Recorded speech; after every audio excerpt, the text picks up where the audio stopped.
Hello friends, welcome back to my kitchen கிறுக்கல்கள்.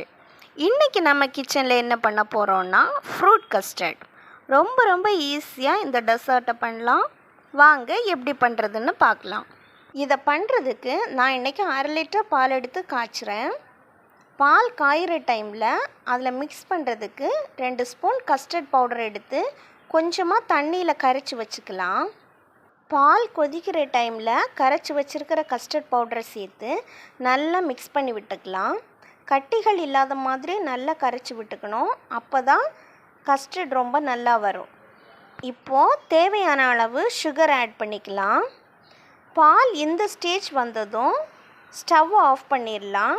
இந்த மிக்ஸை ஆற வச்சு ஃப்ரிட்ஜில் வச்சு சில் பண்ணி எடுத்துக்கணும். இப்போது ஃப்ரூட் கஸ்டர்டுக்கு தேவையான ஃப்ரூட்ஸை கட் பண்ணி எடுத்துக்கலாம். நான் இன்றைக்கி ஒரு ட்ராகன் ஃப்ரூட், கொஞ்சமாக திராட்சை, ஒரு ஆப்பிள், ஒரு மாதுளம்பழம், 2 வாழைப்பழம் கட் பண்ணி எடுத்திருக்கேன். ஃப்ரூட்ஸ் எல்லாம் சேர்த்த பிறகு நம்ம சில் பண்ணி வச்சுருக்கிற கஸ்டர்ட் மில்க்கை ஆட் பண்ணி மிக்ஸ் பண்ணிக்கலாம். இது ரொம்ப ஈஸியாக பண்ணலாம். கஸ்டர்ட் மில்க் ரெடி பண்ணுறது மட்டும்தான் இதில் கொஞ்சம் வேலையே. அதுவுமே கஷ்டமெல்லாம் இருக்காது. நான் டெக்கரேஷனுக்காக சாக்லேட் சிரப் ஊற்றியிருக்கேன்.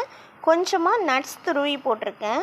இது ரெண்டுமே ஆப்ஷனல் தான். வேணும்னா போட்டுக்கலாம், இல்லைன்னா ஸ்கிப் பண்ணிக்கலாம். இப்போது சுவையான ஃப்ரூட் கஸ்டர்ட் ரெடி ஆயிடுச்சு. ஃப்ரூட் சாப்பிடாத குட்டீஸ் கூட இதை விரும்பி சாப்பிடுவாங்க. ஸோ கண்டிப்பாக உங்கள் வீட்டில் ட்ரை பண்ணிவிட்டு எப்படி இருக்குன்னு கமெண்ட்டில் சொல்லுங்கள். இந்த வீடியோ உங்களுக்கு பிடிச்சிருந்தா லைக் பண்ணுங்கள், உங்கள் ஃப்ரெண்ட்ஸ் அண்ட் ஃபேமிலிக்கு ஷேர் பண்ணுங்கள். நெக்ஸ்ட்டு நான் போடுற வீடியோஸ் பார்க்கணுன்னா கிச்சன் கிறுக்கல்களுக்கு சப்ஸ்கிரைப் பண்ணுங்கள். மீண்டும் இன்னொரு ரெசிபியில் சந்திக்கிறேன். பாய்.